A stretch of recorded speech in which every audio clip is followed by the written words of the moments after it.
Assalamualaikum warahmatullahi wabarakatuh. Bismillah, alhamdulillah, wassalatu wassalamu ala rasulillah, la hawla wa la quwata illa billah, amma ba'du. Teman-teman mahasiswa, mahasiswi PGMI 5 yang saya banggakan.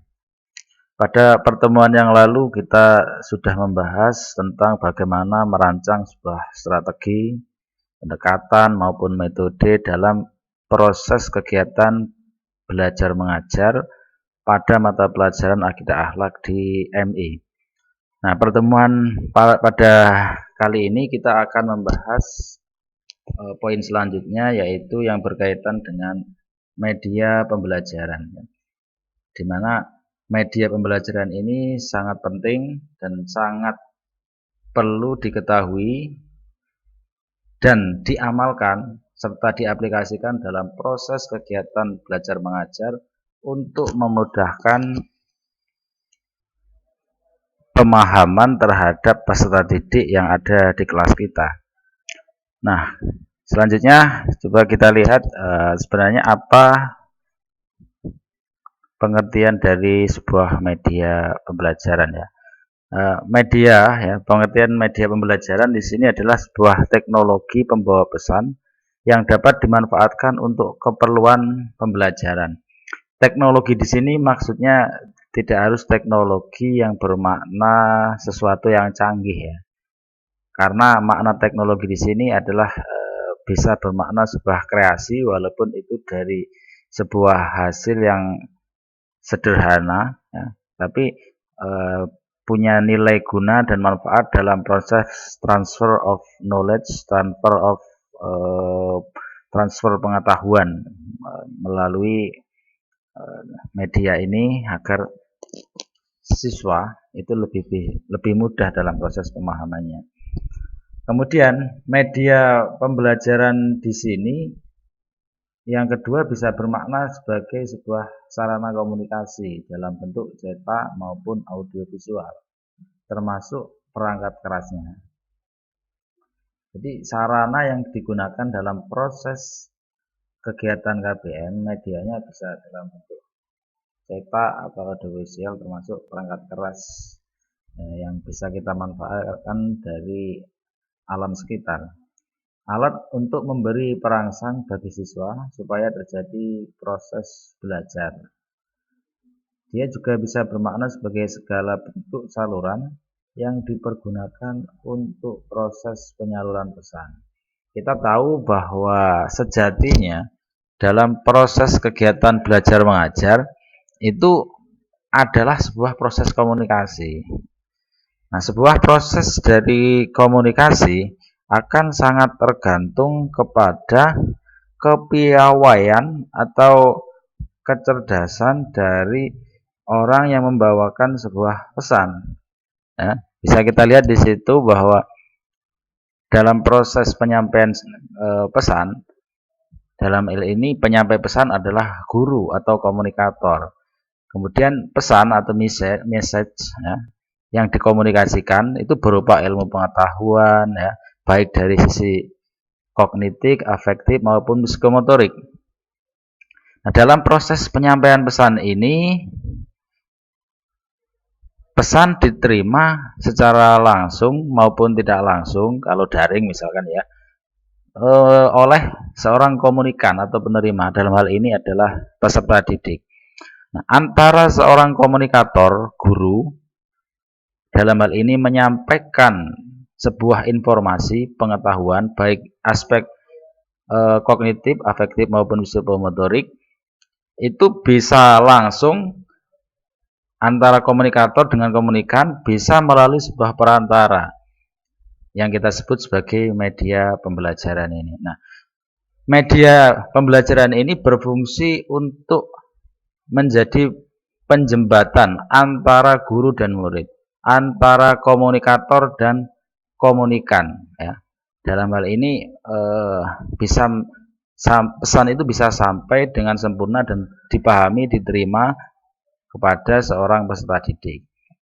Ciri khas dari sampainya pesan adalah adanya feedback yang bagus, adanya umpan balik dari peserta didik, kemudian mampu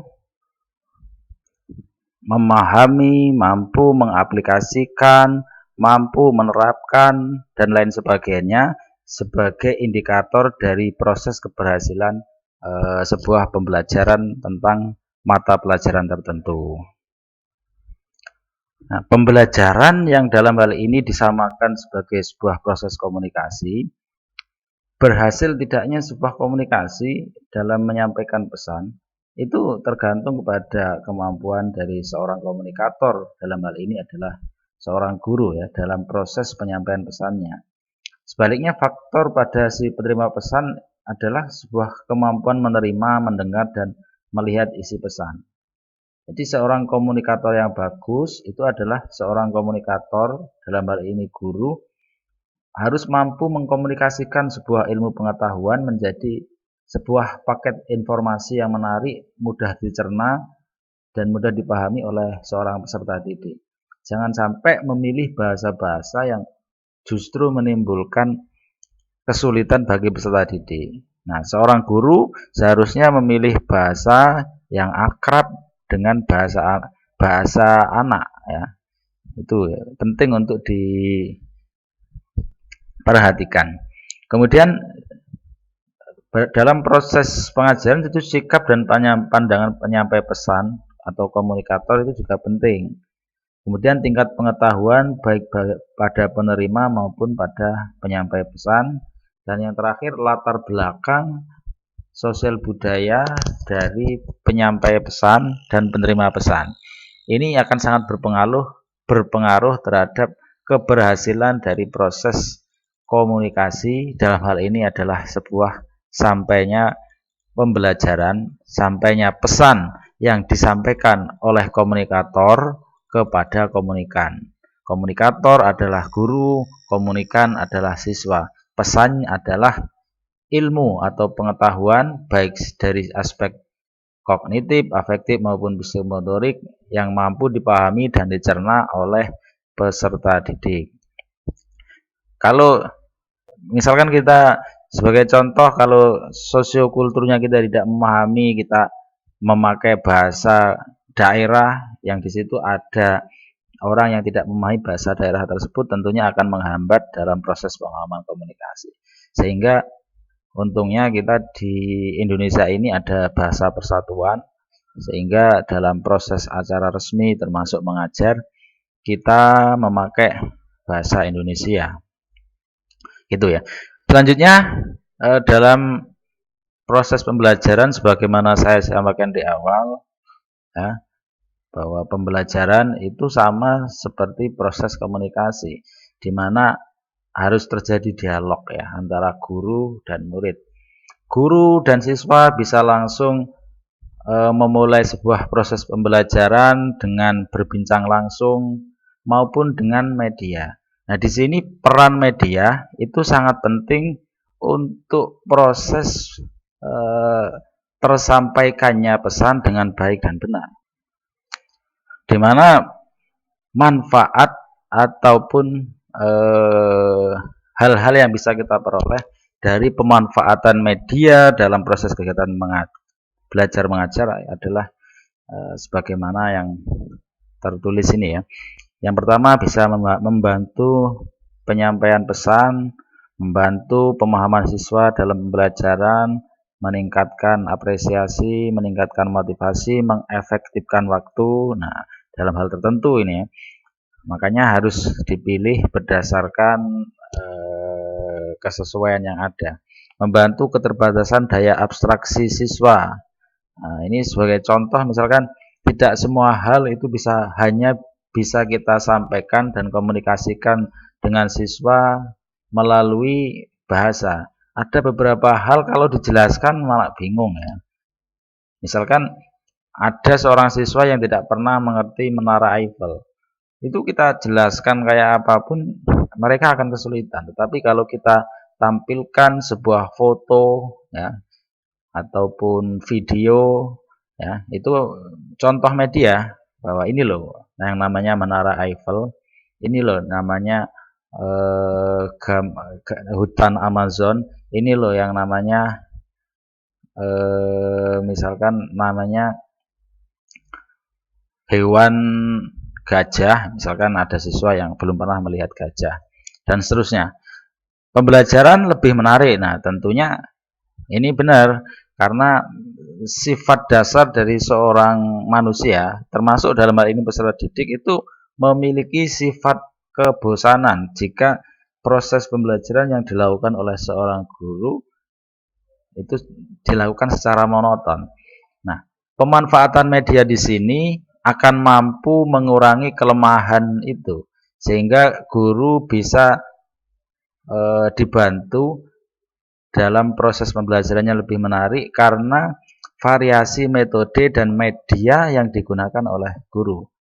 Dalam beberapa pertemuan atau dalam beberapa jam pembelajaran, seorang guru bisa menampilkan berbagai macam strategi maupun media. Misalkan seorang guru bisa memakai media belajar dengan video atau gambar, maupun melalui kartu, maupun melalui proses pembuatan media yang bisa menarik minat dari seorang siswa. Misalkan membuat origami, ya, kertas yang kita buat sebagai origami itu bisa dijadikan sebuah media juga. Termasuk misalkan kalau kita mengajar tentang Asmaul Husna, kita buat kertas-kertas, ya, yang satu itu kita tulisi Arabnya, yang satu artinya, siswa disuruh mencocokkan dan menemukan pasangannya. Nah, itu juga sebuah media yang kalau diterapkan pada peserta didik di tingkat MI dalam proses pembelajaran akidah akan sangat menarik. Modernisasi pembelajaran. Jadi pembelajaran dilaksanakan dengan pendekatan yang modern. Jadi menggunakan alat bantu video, proyektor, atau hal lain yang tidak hanya monoton pada pendekatan yang klasikal, ya, melalui ceramah atau melalui ceramah murni gitu. Efisiensi karena dapat dipakai berulang-ulang. Efisiensi dalam hal ini media itu bisa kita buat, kemudian kita gunakan selama media yang kita gunakan itu tetap relevan dan sesuai dengan perkembangan zaman. Kita buat sekali video yang menggambarkan tentang misalkan berkaitan dengan tutorial cara wudhu yang baik dan benar. Itu bisa kita buat. Setelah kita buat, kita tampilkan, kita tampilkan ke anak-anak bagaimana cara mengusap wajah yang benar menurut mazhab Imam Syafi'i, sampai mana batas-batasnya kita mengusap siku maupun kaki, ya. Itu bisa kita buat secara terus-menerus tiap angkatan, kayak gitu, mengurangi keterbatasan ruang. Oke, media pembelajaran itu juga memiliki peranan mengatasi batas-batas ruang dan waktu, mengatasi keterbatasan indrawi. Nah, ini jelas sekali, ya. Seorang kita ketika misalkan kita mau menjelaskan tentang adanya seorang malaikat yang bisa menginternalisasikan nilai itu dan bisa dipahami oleh siswa, itu bukan suatu hal yang mudah. Kalau kita memakai media, kita gambarkan melalui sebuah video, misalkan video itu, misalkan ada sebuah video yang di situ menggambarkan ada seorang anak yang menemukan uang, ya, 100.000. Di situ tidak ada seorang pun yang mengetahui bahwa dia menemukan uang. Tapi secara hukum anak tahu bahwa menemukan uang kayak gitu harus dikembalikan kepada orang yang berhak terlebih dahulu dengan cara mengumumkan dan seterusnya. Nah, kalau kita sudah memberikan pemahaman terhadap anak tentang adanya pengawasan Tuhan melalui malaikatnya, nah, kita cara menginternalisasikan nilai kejujuran bisa kita gambarkan, ya, seorang anak yang menemukan uang, kemudian dia ingat bahwa Allah itu maha melihat segala perbuatan hambanya, sehingga dia tidak jadi berbuat curang dengan cara istilahnya malah mengumpetkan atau mengambil uang tersebut yang bukan haknya, tetapi dengan cara mengumumkan terlebih dahulu yang akhirnya itu bisa membantu orang lain dan bisa menginternalisasikan nilai kejujuran pada seorang anak. Termasuk ada seorang yang mengajar IPA, ketika menjelaskan tentang teori Big Bang, teori ledakan besar, itu akan kesulitan. Tetapi kalau digambarkan melalui sebuah video yang ada, bagaimana penggambaran proses perluasan alam semesta melalui sebuah video, itu akan lebih mudah dipahami oleh seorang siswa. Selain itu juga meningkatkan perhatian siswa terhadap materi ajar, karena menarik ya, pakai media akan menarik perhatian siswa daripada tanpa media dengan pendekatan pembelajaran dengan cara ceramah saja misalkan ya. Mengembangkan imajinasi siswa, media yang bermacam-macam, bisa gambar, bisa video, bisa kartu ya dan sebagainya. Meningkatkan motivasi belajar siswa. Ada juga tadi menggugah perasaan emosi dan tingkat penerimaan atau penolakan terhadap sesuatu. Media pembelajaran menjadi sumber belajar yang sangat dinamis. Dinamis dalam arti bisa selalu berubah, bisa situasional ya, menurut apa yang menjadi tema pokok dan apa yang menjadi tujuan dari sebuah proses pembelajaran. Selanjutnya media dikelompokkan menjadi setidaknya itu ada media grafis, media gambar, foto, grafik, bahkan atau diagram, poster, kartun, komik, dan lain-lain.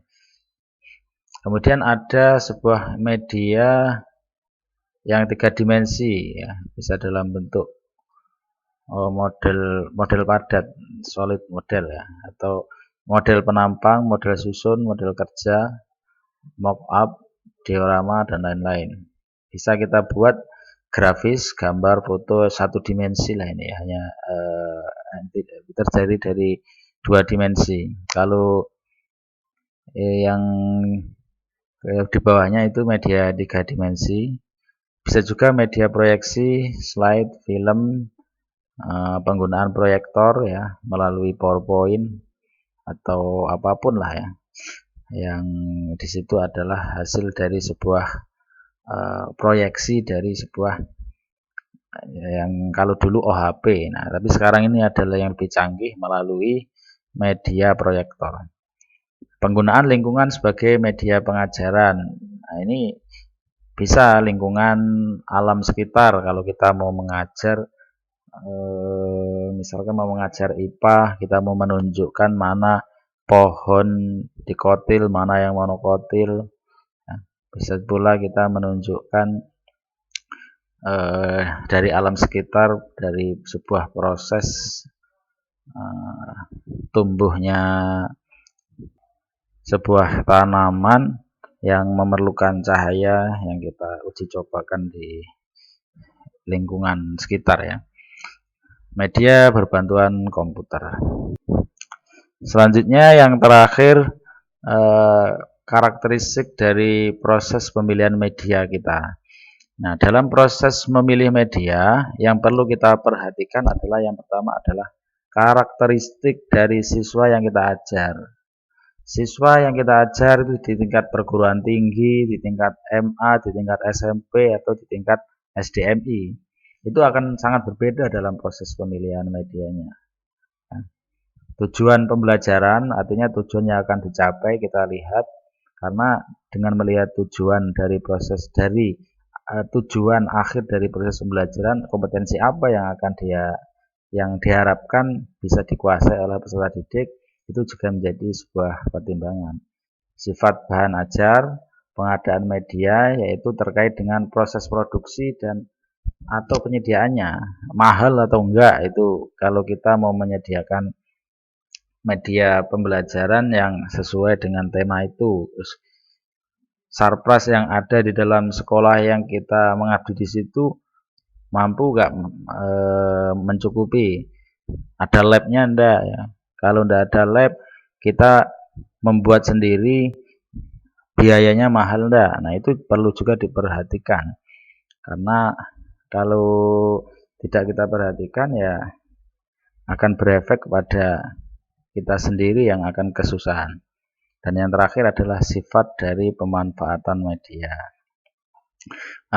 Untuk selanjutnya saya harapkan sampean kemarin di pertemuan yang kedua ya, itu kan sudah membahas tentang KIKD yang ada di dalam pembelajaran akidah akhlak. Untuk tugas selanjutnya di pertemuan luring kita, saya harapkan teman-teman mahasiswa memilih dari KIKD pelajaran akidah akhlak dari kelas 1 sampai kelas 6. Kalian pilih tema apa dan media apa kira-kira yang cocok untuk proses pembelajaran yang akan kalian gunakan pada tema yang saudara pilih. Silahkan dibuat, silahkan didiskusikan menurut pertimbangan pemilihan media yang ada ini. Saya akhiri. Assalamualaikum warahmatullahi wabarakatuh.